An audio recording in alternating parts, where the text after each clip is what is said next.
Bonjour à tous et merci de nous rejoindre ce matin pour un nouveau webinaire donc propulsé par Bleu Blanc Cœur pour la Terre, les animaux et les hommes.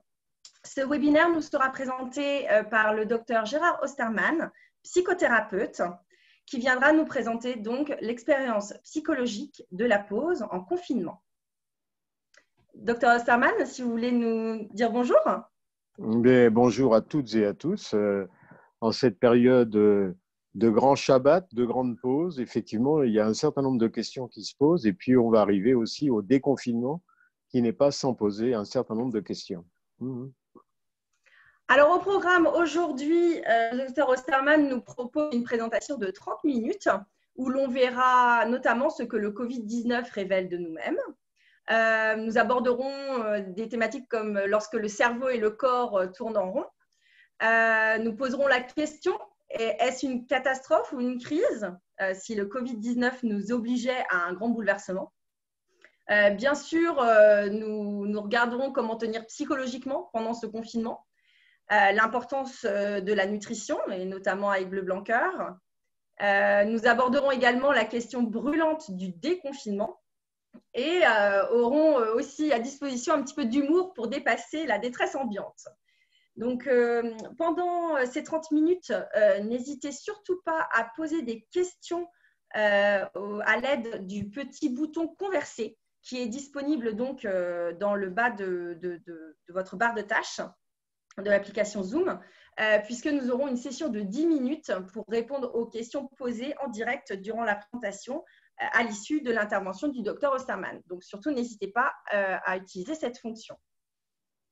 Donc, l'intervenant du jour, Dr Gérard Osterman, est professeur de thérapeutique, médecin interniste et psychothérapeute analyste français, spécialiste des conduites addictives, de l'anorexie, de la prise en charge de la douleur et des traumatismes. Donc, surtout, n'hésitez pas à aller consulter son site web www.gérardosterman.fr où vous pourrez retrouver tous ces articles, publications et pourrez aussi rentrer en contact avec lui. Alors, commençons. Dr Osterman, vous êtes membre de la communauté Bleu Blanc Cœur en qualité de professionnel de la santé. Pouvez-vous nous dire quand, comment et pourquoi vous avez rejoint la démarche et continué d'en parler dans votre quotidien? Tout d'abord, merci Lorraine et merci Chloé pour avoir organisé ce webinaire. Je dois dire que par rapport à cette question de la communauté Bleu Blanc Cœur, eh bien, l'histoire est assez intéressante parce qu'en 2007, alors que je continuais d'organiser mon diplôme d'université de pathologie de l'oralité à Bordeaux, j'étais à l'époque déjà ami avec le regretté David Servan-Schreiber. Et David m'a dit un jour, textuellement, il m'a dit, il faut absolument que tu rencontres pour ton diplôme Pierre Weil. Il m'a dit, voilà, tu vas lire Tout ce gros demain, 40 ans de mensonges, 10 kilos de surpoids. Et David m'a dit textuellement, ce livre est une bombe et Pierre Weil fait partie des hommes qui vont sauver la planète. Ce que je continue de penser. Et j'ai eu la chance, je dois dire, de contacter Pierre Weil, qui a immédiatement accepté de venir faire cours dans ce diplôme d'université. Il a d'ailleurs enchanté absolument tout le monde, parce que non seulement c'est un ingénieur, agronome, c'est un entrepreneur, c'est un écrivain, mais c'est aussi un conteur. Et je dois dire que la façon dont il a présenté les choses m'a absolument convaincu. Et on connaît tous l'expression ou la formulation « penser global, agir local ». Elle est vraiment au cœur même de la démarche de Pierre Weil. Et il faut dire qu'aussi Pierre Weil a contribué à ce basculement du centre de gravité de la médecine qui fait passer de l'action thérapeutique à une action préventive. Autrement dit, si on se réfère à des divinités, eh bien, c'est plutôt hygie que panacée, ou plutôt la prévention que, effectivement, le traitement. Alors, c'est vrai que je me rappelle d'un exemple, je le dis parce que moi, ça m'avait vraiment frappé. Tout le monde connaît cet exemple-là, mais Pierre Weil est un peu un spécialiste aussi de la nutrigénomique, c'est-à-dire qu'il joue entre cette notion de l'agriculture fondamentale et en même temps de l'épigénétique. Et je me rappelle de l'exemple qu'il avait donné aux étudiants où toutes les larves d'abeilles se ressemblent, mais nourries au miel, les unes vont devenir des abeilles ouvrières, et quand d'autres qui vont être nourries à la gelée royale vont devenir des reines et qui vont vivre plus de 4 ans. C'est-à-dire que, en fait, qu'est-ce qu'il nous dit, Pierre Weil? Il nous dit que nos racines biologiques plongent dans la chaîne alimentaire et qu'aujourd'hui, avec malheureusement l'évolution de cet agroalimentaire un peu industriel, eh bien, on a un décalage considérable entre les gènes et les nutriments, et c'est là que naissent les maladies de civilisation. Et on le voit en particulier avec le Covid, où on voit qu'il y a une relation, par exemple, entre le Covid-19 et probablement notre microbiote, en particulier avec la Prévotella. Donc, il y a une succession d'équilibres délicats qui vont du sol jusqu'à la stratosphère. Et je pense que Pierre Weil fait partie de ceux qui nous ont amené une réflexion fondamentale. Je me rappelle d'une phrase, je crois, qui disait « La santé est fille de la diversité ». Et bien, quand on a perdu cette diversité à l'intérieur de nous, en particulier au niveau de notre microbiote, là aussi, ça se déséquilibre et on connaît la dimension inflammatoire que ça peut représenter. D'ailleurs, je pense, je n'ai pas écouté encore en replay le webinaire de Didier Chausse, mais je pense qu'il parle aussi de ce rôle de l'inflammation dit de bas grade. Voilà, alors effectivement, on arrive à un moment de cette grande pause, de ce grand confinement. Donc, je voulais remercier encore une fois chaleureusement Bleu Blanc Cœur, qui a une démarche qui, pour moi, est non seulement actuelle, mais véritablement, je dirais, révolutionnaire. Merci. Alors, le cerveau et le corps tournent en rond, docteur. Alors, vous avez remarqué comme moi que les formulations qu'on utilise aujourd'hui, que ce soit de la part des médecins ou des politiciens, c'est des formules virales. Regardez les gestes barrières, tout le monde reconnaît et sait ce que ça veut dire. Il y a des mots, par contre, ou des formulations qui, je dirais, m'irritent un peu, comme le terme de distanciation sociale. Je crois que pour moi, ça ne veut rien dire, ou alors à moins qu'il y ait quelque chose d'inconscient et de caché sur la distance entre les classes sociales, et là, ça m'embêterait plutôt. Pourquoi pas avoir utilisé simplement le terme de distance de sécurité ou de distance sanitaire? Les distanciations sociales, pour moi, est un contresens. Alors, c'est vrai que c'est la première fois dans l'histoire mondiale depuis 70 ans que nous vivons sans peste et sans guerre en France. Il faut bien comprendre qu'à une époque, les générations étaient telles que l'espérance de vie n'était pas la même, elle était moindre, la mortalité infantile était importante, et les garçons étaient entraînés depuis le plus jeune âge, on pourrait dire, à affronter la violence dans une perspective de guerre. La violence, à ce moment-là, avait quand même une valeur adaptative. Alors aujourd'hui, on est au seuil du 2e mois de confinement, et les difficultés psychologiques qui leur sont liées eh bien, s'imposent indiscutablement. Je ne vais pas faire l'énumération de l'anxiété, de l'ennui, de la peur, du traumatisme. Oui, il y a effectivement un traumatisme. Mais attention, j'entends souvent parler aujourd'hui de syndrome post-traumatique. Heureusement, très peu de gens développeront un syndrome post-traumatique. Mais tout le monde aurait eu au moins vécu le traumatisme de l'annonce. C'est différent d'un attentat. C'est différent des grandes catastrophes que l'on a connues. Pourquoi? Parce que dans le Covid-19, à la différence des attentats, là où les victimes sont bien identifiées, on peut les distinguer du reste de la population, ce qui n'est pas le cas ici, puisque même à la limite, tout le monde se méfie de tout le monde. Est-ce que je vais contaminer? Est-ce que je vais être contaminé, etc. Alors, d'autre part, on a quand même tous quelque chose de virus en nous. Il faut dire que le nom virus joue en sa défaveur, puisqu'il veut dire en latin poison. Donc, mais rappelons-nous quand même que le virus, tout du virus n'est pas si mauvais que ça, car ça représente à peu près de 8% de notre ADN, et sans les virus, nous n'existerions pas. Et puis, je me rappelle un peu cette anecdote dans Platon, à l'occasion d'une digression difficile sur le statut du philosophe dans la cité. Socrate raconte une anecdote, celle de Thalès qui contemplait les astres, et à ce moment-là, il tombe dans un puits, ce qui suscite le rire d'une servante. Mais ce qui est plus intéressant là-dedans, c'est effectivement comment penser les choses. Comment penser? Est-ce qu'on est effectivement dans une crise? Est-ce qu'on est dans une catastrophe? Or, je pense que Paul Ricoeur avait une formulation éblouissante quand il voulait parler de la pensée. Il disait, nous découvrons ce dont manquent les hommes le plus, c'est de justice, certes, d'amour sûrement, mais encore plus de signification. La question qui se pose à nous, et de façon brûlante aujourd'hui, c'est comment penser les choses. Regardez si on réfléchit au terme de crise. Le terme de crise, alors on pourrait déjà se référer à la Chine, parce qu'au fond, ce virus, il nous vient quand même un peu de Chine. Eh bien, le mot crise en chinois est représenté par 2 idéogrammes. dont l'un veut dire danger et l'autre opportunité. C'est-à-dire qu'il y a à la fois les deux choses, et on le sent bien en nous, qu'il y a à la fois un danger et peut-être une opportunité de changement. Et la même chose en grec, puisque le terme crisis signifie aussi l'action de distinguer, c'est la séparation. Autrement dit, quand on est en crise, que ce soit une crise d'adolescence ou une crise de milieu de vie, eh bien, on va avoir des choix à faire. Il va falloir faire un bilan.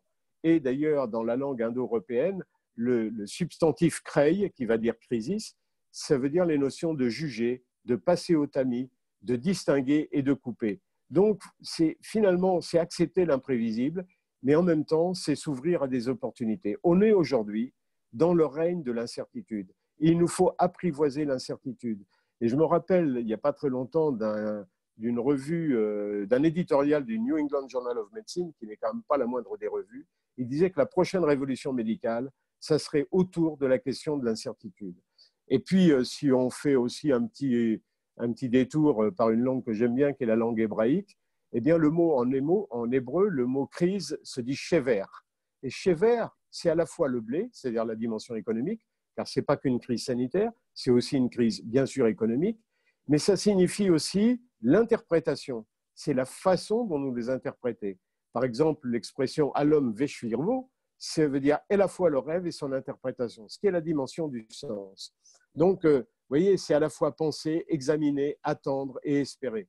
Autrement dit, la crise peut se surmonter par l'espérance que donne la façon de penser ce qui nous arrive et d'une certaine manière de voir, peut-être même d'en changer la dynamique. Et je me rappelle, j'ai un voisin célèbre qui s'appelle Monsieur Thich Nhat Hanh. Pour ceux qui s'intéressent à la méditation, au bouddhisme, tout le monde connaît Thich Nhat Hanh, qui a écrit énormément d'ouvrages autour de la notion de présence, de vivre l'instant. Et un jour, je ne sais plus il y a combien d'années, il y a quand même quelques temps, Thich Nhat Hanh avait été invité à la tribune de l'ONU et il arrive dans la grande salle de conférence, il descend les marches l'une après l'autre, mais ça met un long temps. Il met au moins 5 minutes à aller jusqu'à la tribune.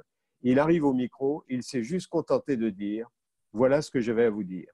Ça veut dire quoi? Ça veut dire que là, il a eu une standing ovation d'ailleurs, parce que les gens ont compris que le silence parfois, plutôt que l'agitation et le bruit, était plus intéressant pour faire naître en nous autre chose. C'est-à-dire quoi? Au fond, une expérience philosophique et une expérience intérieure. C'est vrai que nous sommes tous concernés et que les chiffres ont été publiés d'ailleurs dans une revue du Lancet. Il y avait une méta-analyse sur les pandémies qui montre à quel point il peut y avoir de l'anxiété, de la dépression. Tout ça, on connaît.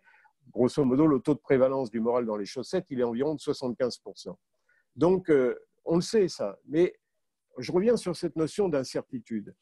L'incertitude vient réveiller en nous, à mon sens, notre feu intérieur pour qu'il crée ses propres étoiles. Alors, c'est une formule poétique peut-être, mais n'empêche qu'elle nous montre à quel point on a besoin effectivement de travailler cette incertitude, non pas pour la combler à chaque fois, pour combler tous les manques, qui est le propre même de cette société d'hyperconsommation, il faut combler tous les vides.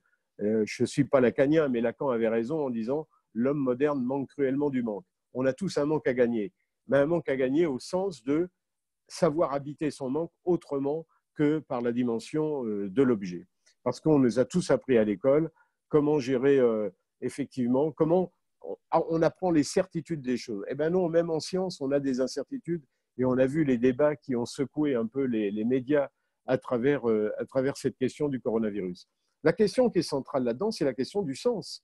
Or, le sens, si on réfléchit, quelle signification peut-être, mais le sens est un vocable surdéterminé. Il signifie à la fois effectivement la signification, il signifie à la fois l'orientation, vers où on va, et Dieu sait qu'on a tous entendu récemment, on va dans le mur, non, on y est déjà, et le mur, il s'appelle le Covid en l'occurrence, et puis troisièmement, c'est la sensorialité. Et là, finalement, cette période de pause, cette période de confinement, nous permet, judicieusement, si j'ose dire, de retrouver quelque chose de cette expérience intérieure. Mais là, je ferai une formulation à la Coluche, hein. Il y en a qui sont quand même plus égaux que d'autres. C'est-à-dire que si on a un jardin, si on a un balcon, si on a des gens avec qui on s'entend bien autour de nous, si on a de l'attachement, si on a de l'amour, ça simplifie un peu les choses et même ça favorise un développement. Alors, face à ça, on a trois attitudes possibles. La première, c'est de dire, face à la question, il faudra bien un jour, me disait un jour une patiente, qu'on comprenne le sens de tout ça. La première consiste à fuir la question en disant, ben non, c'est un faux problème, de toute façon, on n'aura jamais la réponse. La deuxième consiste à basculer dans la culpabilité et la panique et la terreur, en voyant qu'à ce moment-là, ou en se disant, en interprétant, eh bien voilà, c'est une punition du ciel, vous voyez, c'est l'ange exterminateur, on s'est tellement mal comporté que Dieu nous punit.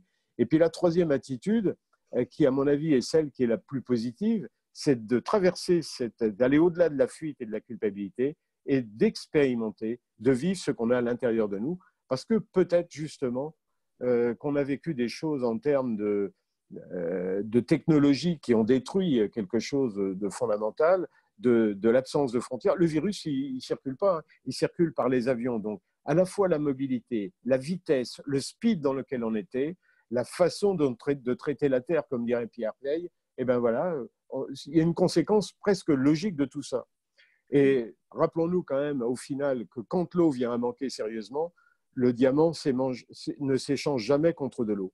C'est ce que je veux dire par là, c'est qu'on est aujourd'hui dans une phase, on va dire, de vulnérabilité. Finalement, on se rend compte qu'on est vulnérable.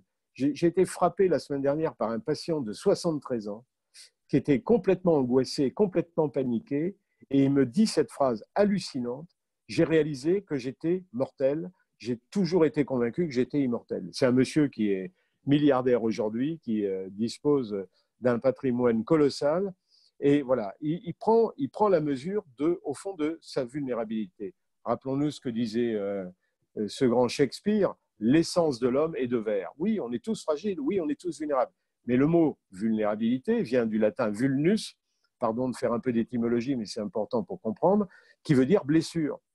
Un être qui est vulnérable peut être facilement blessé, il ne peut pas se défendre tout seul, et c'est sur cette fragilité psychique ou physique qu'on parle en général de vulnérabilité. Mais en fait, ce virus, il est secondaire du progrès.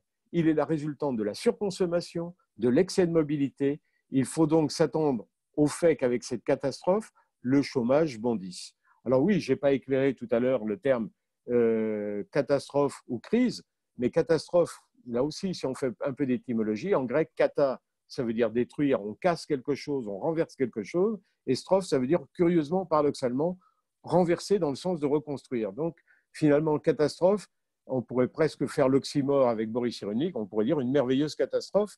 Ce sera une merveilleuse catastrophe si on a changé notre mode de vie, si on a changé notre manière de voir. Et ça ne viendra pas de l'extérieur, ça ne sera jamais un décret ministériel, ça ne sera jamais un décret gouvernemental. C'est à nous de repenser les choses pour peut-être changer ce que sera demain. C'est pourquoi je pense que quand on parle de vulnérabilité, là aussi, parfois, il y a un peu une erreur, c'est qu'on a l'impression aujourd'hui qu'on élève la vulnérabilité au rang d'une valeur morale. Ben non, la vulnérabilité, elle fait partie de nous. Et je me méfie d'ailleurs des soins uniquement compassionnels, parce qu'en ce moment-là, les gens sont épuisés, ils sont en burn-out compassionnel. Or, c'est oublier quand même que la personne a peut-être pas envie forcément d'être tenue à bout de bras ou d'être accompagnée d'une manière trop maternante.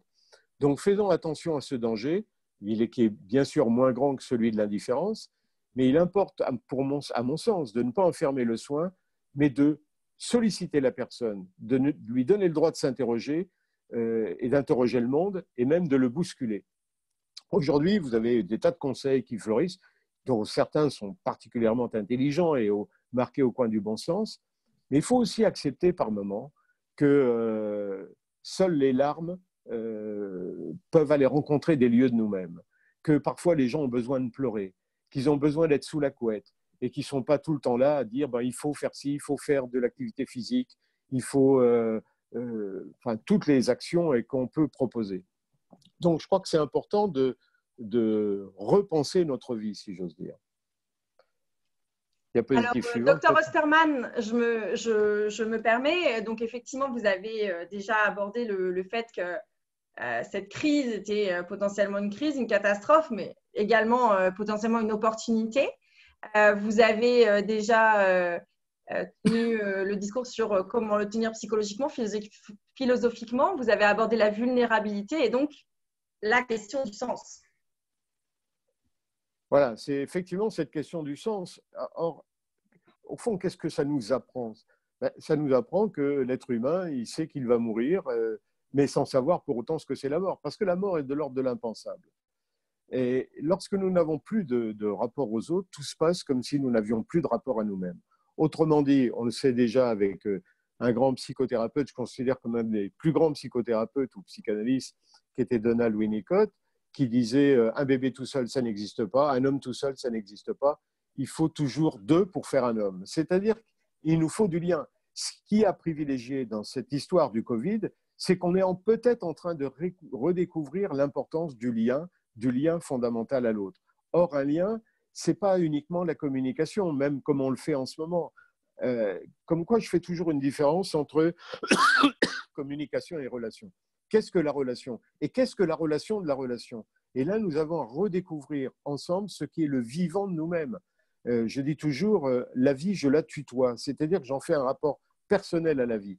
Il nous faut faire front ensemble, mais séparément. Vous voyez, je me rappelle que Jean Delumeau, qui était un grand historien des religions d'ailleurs, avait écrit La peur en Occident. Si ma mémoire est bonne, ça date de 1978. Il a dit, quand il parlait des grandes pandémies, il disait qu'est-ce qui se passe? On a d'abord un déni des autorités, ce qu'on a vécu, hein.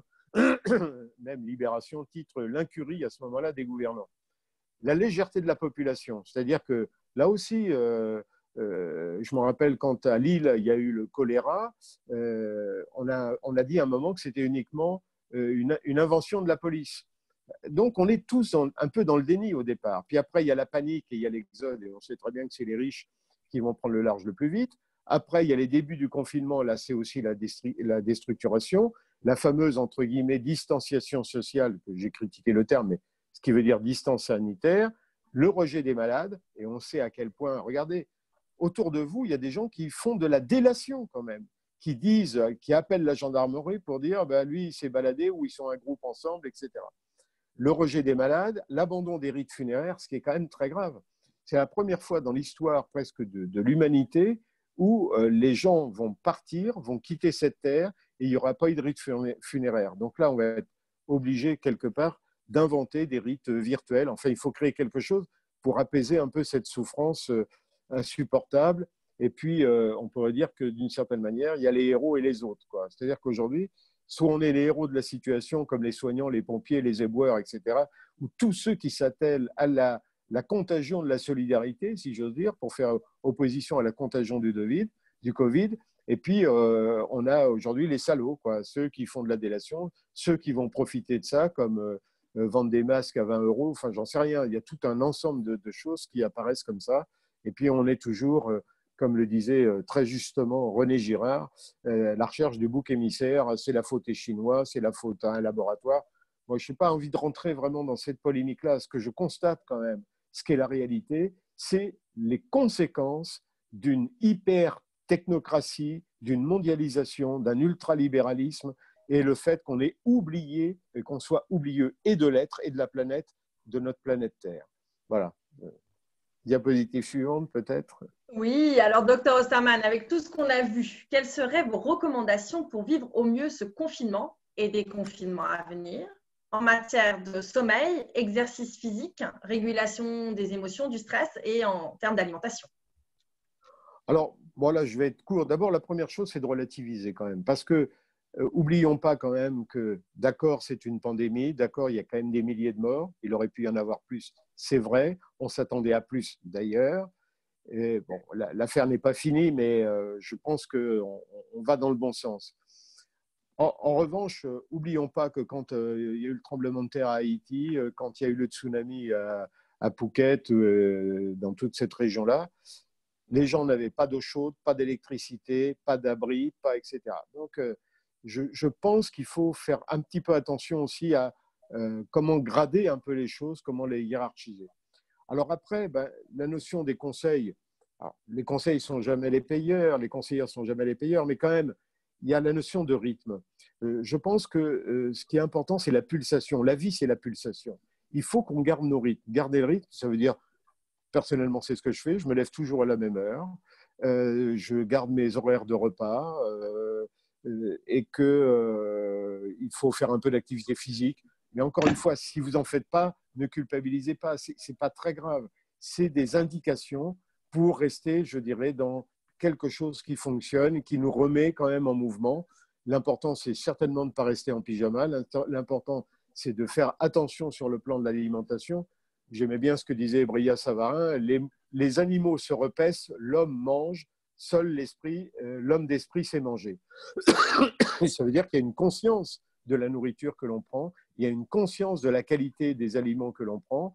Et personnellement, ça fait quand même très longtemps maintenant que je mange des œufs bleu blanc cœur. D'ailleurs, avec mon épouse, on a un poulailler et ils sont maintenant élevés avec des graines de lin, donc il n'y a aucun problème dans le rapport oméga 3, oméga 6. Et puis, il y a les conseils pour s'endormir et pour l'anxiété, garder les rituels de sommeil. Enfin, donc, il y a un certain nombre de choses. Mais là où j'insiste, c'est dans les familles, il faut véritablement le Yalta, si j'ose dire, du partage des zones de travail, des zones de détente, etc. Et il faut sans arrêt remettre ça sur le tapis parce que sinon, il y a des conflits qui vont arriver. Voilà. Autre... Alors, parlons de la question brûlante du déconfinement. Oui, alors la question brûlante du déconfinement, on n'est pas arrivé encore parce que manifestement, on ne connaît pas encore les mesures de déconfinement. On sait qu'une faible proportion de la population est véritablement immunisée à développer des anticorps. Donc, on peut craindre ce que j'appellerais une deuxième vague. Donc, la question ne va pas être si simple que ça à résoudre. Ce que je pense, c'est qu'il faut qu'on garde à l'esprit qu'on est toujours encore sous la menace du Covid, que c'est loin d'être réglé et qu'il faut véritablement avancer dans ce sens-là. Donc, c'est pas très facile et en particulier la question de l'école se pose de façon brûlante en effet. Alors, auriez-vous un petit peu d'humour pour nous aider à dépasser la détresse ambiante? Alors pour moi, l'humour, c'est, j'avais publié ça d'ailleurs, je me suis amusé à faire une espèce de condensation de mots entre humour et humilité, amour et humilité, le HUM d'humilité, pardon, et le OUR d'amour. Voilà. Alors c'est vrai que j'aurais envie de dire faites l'amour, pas la guerre, ou si vous voulez faire les deux, mariez-vous. Ça serait de l'humour. Mais tout le monde, finalement, a un château en Espagne. J'ai envie de dire, le névrosé en rêve, le déprimé l'a perdu, le château, le parano sait qu'on va l'attaquer, le schizophrène y vit, et le mythomane le vend aux enchères, et le pervers le loue. Vous voyez, on peut s'amuser parce que l'humour, c'est, je dirais, c'est comme les essuie-glaces dans la voiture. Hein. Ça n'arrête pas la pluie, mais ça permet quand même d'avancer. Ou on pourrait dire, l'humour est à la vis que la rampe est à l'escalier. On voit très bien l'image qui peut en arriver. Et puis, l'autre jour, j'écoutais Bernard Pivot, qui était quand même le roi d'apostrophe, et qui nous disait, ben voilà, aujourd'hui, on peut faire le portrait du Covid-19. Il disait, c'est un anticapitaliste, antimondialiste, d'ailleurs, il a dézingué toutes les bourses, je ne sais pas si vous avez remarqué. C'est un écologiste, et oui, parce que dans le ciel, il n'y a plus d'avions. La circulation automobile a décliné de 3/4. Je tousse, mais vous craignez rien. Et il a des supporters d'ailleurs du côté des ours blancs. C'est un misanthrope également. Il déteste que les hommes et les femmes parlent ensemble, boivent ensemble, déjeunent ensemble, rigolent ensemble. Donc c'est un super misanthrope, bien au-delà de ce qu'en avait fait Molière. C'est un puritain car il déteste qu'on se touche, qu'on s'embrasse et qu'on se caresse. Et puis il hait le sexe, littéralement, même si ce n'est pas par le sexe qu'il pénètre dans notre corps, le Covid, mais il ne faut pas oublier surtout que c'est un tueur. Alors c'est un tueur un peu particulier, parce qu'il est quand même spécialisé dans les personnes âgées, ce qui n'est pas bon pour moi. Enfin, ça commence. Et j'ai une autre petite blague sur l'humour, je dirais, elle vient d'Israël, où le ministre de la Santé israélien a adressé le message suivant. Pour les séfarades, arrêtez les accolades et les embrassades. Pour les ashkénazes, surtout ne changez rien. Bon, on voit bien les petits conflits entre séfarades et ashkénazes.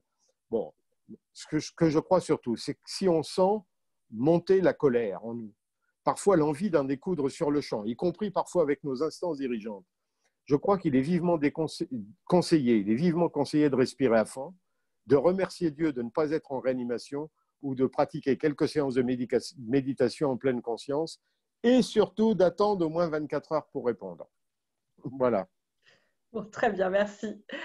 Alors, je vous remercie, Dr Osterman. Merci pour cette intervention. Merci aussi de votre attention à tous. Et maintenant vient le temps de poser vos questions. Alors, nous en avons eu quelques-unes en amont. Alors, docteur, n'hésitez pas évidemment à en reposer à travers le petit pavé conversé, hein. Donc, docteur, je vais vous en poser une première. En tant que psychothérapeute, observez-vous un type de nouvelles questions posées par vos patients? Y a-t-il de nouvelles raisons qui poussent vos patients à venir vous rencontrer? Alors, une question très fréquente qui est liée à l'anxiété du moment est « je ne suis plus capable de faire le moindre projet ». C'est-à-dire que les gens se sentent comme figés dans leur situation.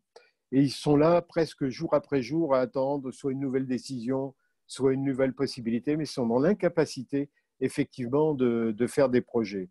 Par ailleurs, une autre question qui arrive souvent, c'est la vie en couple ou la vie en famille, quand elle est pas si facile que ça et que ça amène effectivement un certain nombre de difficultés, de conflits. Et j'essaye parfois tant bien que mal de résoudre un peu ces questions-là. Alors, Pierre, je ne donnerai pas son nom de famille, nous pose une question. Une question sur le temps et l'espace et leur poids relatif dans le confinement. Est-ce qu'il serait possible d'avoir un commentaire de vous, docteur, à ce sujet? Alors, avec plaisir. Là, vous me donnez 3 heures et je vous fais une conférence sur le temps et sur l'espace, parce que l'espace, c'est aussi du temps. Et d'ailleurs, aujourd'hui, vous savez très bien qu'en physique, on parle plus de la notion d'espace-temps, d'ailleurs. Mais au fond, est-ce que le temps existe? Ça, c'est une vraie question à la Étienne Klein. Moi, je pense que le temps qui nous importe, c'est le temps subjectif. C'est le temps de ce que l'on vit, de ce que l'on ressent. Et je pense que s'il y a une question du sens, justement, c'est de nous interroger sur cette notion de temporalité. Regardez dans la douleur, le temps que l'on compte ne raconte rien. Hein, si on est obligé de compter le temps, si par exemple on passe un très bon moment dans ce webinaire, le temps va nous paraître très court. Et si on s'ennuie, le temps va nous paraître très long. Je crois que c'est ça qui est important de repenser ça. Et quand on a été traumatisé, alors là, le problème est différent parce qu'on est prisonnier du passé. Et la question, c'est de nous libérer effectivement de ce passé mémoire ou de ces paquets de mémoire douloureux pour avancer. Alors, une autre question, merci, hein, mais une autre question très, très intéressante, parce que c'est une que je me pose aussi, c'est comment retrouver le geste naturel du toucher, consolant envers nos patients, nos proches, qui est si important. Ne risquons-nous pas de devenir undertouched, comme la culture anglo-saxonne dans l'après? Je trouve que c'est une question remarquable et extrêmement pertinente parce que pour moi, c'est un rapport interindividuel absolument fondamental. Le toucher est quelque chose de fondamental.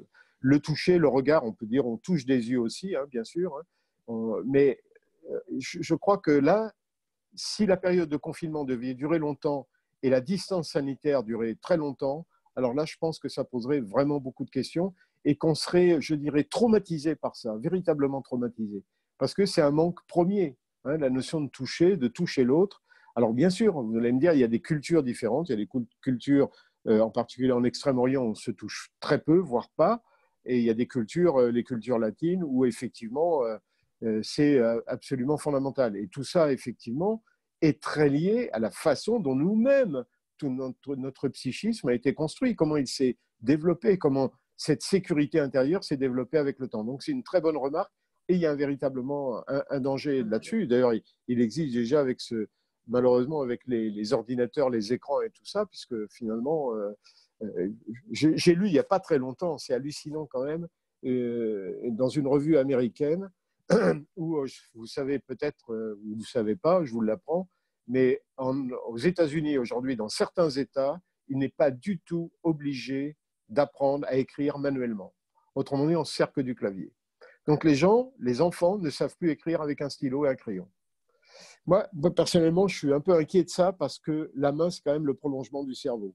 Hein, donc ça pose vraiment beaucoup de questions, effectivement, sur l'évolution de notre monde, où je dirais la technologie est en train de détruire la technique qui, selon les Grecs, était à la fois la parole et l'outil. Voilà. Il fallait que l'outil et la parole aient du sens. Alors, vous parlez de la technologie, etc. Dominique Richer-Rousseau nous pose la question aussi. Comment voyez-vous la situation des ados aujourd'hui, ceux qui doivent passer le bac et donc déterminer la voie qu'ils vont suivre? Pensez-vous qu'ils puissent voir ce moment comme une opportunité? Alors, c'est toujours pareil. Là, on voit bien que d'ailleurs, ça rejoint le terme de crise. Hein. C'est à la fois, il peut y avoir une opportunité et à la fois, il peut y avoir un enfermement. J'aimais bien un jour cette formulation humoristique qui disait quand le téléphone était filaire, au moins on était libre.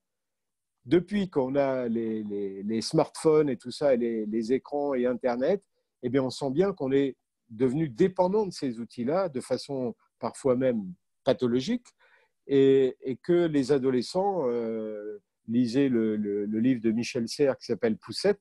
On voit bien qu'on sert de nos pouces pour textoter, etc. Mais qu'en réalité, il y a une perte de contact avec ce que j'appellerais l'essentiel du vivant. C'est-à-dire qu'on est rangé dans cette hyper-technologie et que les adolescents, ben, eux, qu'est-ce que vous voulez, ils évoluent là-dedans. C'est leur génération. Donc, pour eux, ils sont très à l'aise dedans. Et en même temps, je constate quand même qu'il y a pas mal d'adolescents en consultation qui pressentent un peu je dirais cette nostalgie, qui pressentent qu'il y a peut-être un peu autre chose que ça. Quoi. Voilà. Donc, mais c'est difficile, hein. C'est difficile de faire passer le message. Hein. C'est très Alors, difficile. les parents essayent de canaliser le nombre d'heures d'écran, etc. Et il y a des conflits irréguliers à la maison quand on limite à 2 heures, à 3 heures. Bon, ils se débrouillent toujours pour trouver un autre truc. Enfin bon, c'est pas simple. C'est pas simple. Alors, c'est vrai que Delphine nous rappelle que le confinement, c'est l'occasion de prendre enfin le temps de cuisiner, de jouer avec ses enfants, d'observer les roses éclore, de développer son imagination, etc., etc. C'est vrai, c'est vrai, c'est vrai. Mais et vous, docteur, on va dire à ceux qui vous écoutent, qui voudraient venir en aide à l'un de leurs proches, qui serait très soucieux en ce moment, quels conseils pourrions-nous leur donner? Ben, le conseil, c'est important hein, ce qui vient d'être dit là, sur cette notion d'imaginaire, sur la notion de retrouver la sensorialité. Euh, Qu'est-ce que vous voulez, une rose virtuelle, c'est quand même pas, même sur un bel écran, même avec une imprégnation pixel de haute définition, ça sera jamais une rose vraie. Quoi, hein. Donc, je pense que retrouver ça, c'est essentiel. Retrouver le lien, c'est essentiel. Et encore une fois, alors, parfois, les personnes plus âgées ou très âgées, ce qui n'est pas le cas de ma mère, elle a 90 ans, elle est complètement à l'aise avec les outils informatiques. Mais quand même, il y a beaucoup de patients, de personnes qui n'ont pas cette habileté-là. Et je crois que c'est très important, même le simple téléphone filaire, la voix, c'est essentiel de retrouver notre sensorialité. Encore une fois, ce qui fait signification dans notre vie, ou du moins plus exactement ce qui fait sens, c'est aussi la sensorialité. Regardez, quand on dit qu'on est bien dans sa peau, c'est juste parfois parce qu'on est bien avec quelqu'un, et même en silence, l'un à côté de l'autre, on se sent bien, on est là, on est présent, et on goûte la vie, on goûte les parfums, on goûte on goûte, je dirais, l'ambiance, la musicalité qui est dans la pièce. Et c'est ça qui est important. Mais comme on était happé par cette surconsommation, tout ce qu'il y a à faire demain et le monde du speed, je pense que s'il y a une révolution culturelle, elle va se faire ici. C'est-à-dire que les gens diront, bah, tout ça, j'en ai pas véritablement besoin. Au fond, la question qu'on devrait se poser tous, là, maintenant, c'est de quoi avons-nous vraiment besoin? Parce que c'est quand même là où on a un vrai pouvoir, c'est effectivement dans les supermarchés, les hypermarchés et dans tout ce qui est dans l'ordre de la consommation. Si on dit non, ben, cette hyper-consommation, elle s'effondre au moins en grande partie. Voilà, je crois que le message, il est là. Le message, il est aussi dans ce que nous apporte Bleu Blanc Cœur, dans cette réflexion fondamentale qui va de la Terre à la stratosphère. Oui, il faut reprendre un peu les données que nous avions, prendre le temps de nous dire au fond de quoi j'ai vraiment besoin, quel est mon désir, et ne jamais céder, comme on dit en psychanalyse, ne jamais céder sur son désir. Mais quel est mon désir profond? Or, là, on pourrait presque répondre avec Buñuel, quel est l'obscur objet de mon désir, hein? C'est pas si simple. En tout cas, l'audience, on va dire, est en accord avec vous puisque Céline, notamment, raconté en même temps que votre présentation qu'elle pensait effectivement qu'on avait oublié notre pouvoir d'éteindre ces appareils, qu'on les considère comme une personne à part entière, mais en fait, effectivement, il est important de reprendre notre pouvoir de dire non. Oui, alors ça c'est fondamental. Et puis je pense, là je lis pas, je peux pas lire les chats parce que je les ai pas mis en, je lis pas les questions, mais merci Charlène Lorraine de nous les lire. J'allais dire Charlène, bon c'est pas grave, vous m'en voulez pas. Mais je pense qu'il y a cette question de retrouver quelque chose de l'enfance en nous. Qui me paraît fondamental. Et ce n'est pas au sens infantile, justement. C'est au sens d'une ouverture de notre capacité à s'étonner véritablement pour réenchanter le monde. Sinon, il va non seulement pas être réenchanté, mais on va continuer dans le désenchantement du monde. Et là, on pourrait dire qu'à ce moment-là, on est effectivement dans une forme d'apocalypse. Mais rappelons-nous aussi qu'en grec, apocalypse, ça veut dire le dévoilement. C'est-à-dire le temps des révélations. Révélations au monde, révélation de nous-mêmes. Si individuellement, encore une fois, on ne fait pas cette démarche-là, on va encore une fois de façon moutonnière se coller au collectif et qui donnera raison à ce moment-là au philosophe Raphaël Hightower. Eh bien, chasser le naturel, il reviendra au galop et après le déconfinement, on reviendra comme avant. Je formule le pari que non, que quelque chose, il y a une opportunité, cette opportunité, il faut effectivement la trouver, quoi. Trouver, à saisir.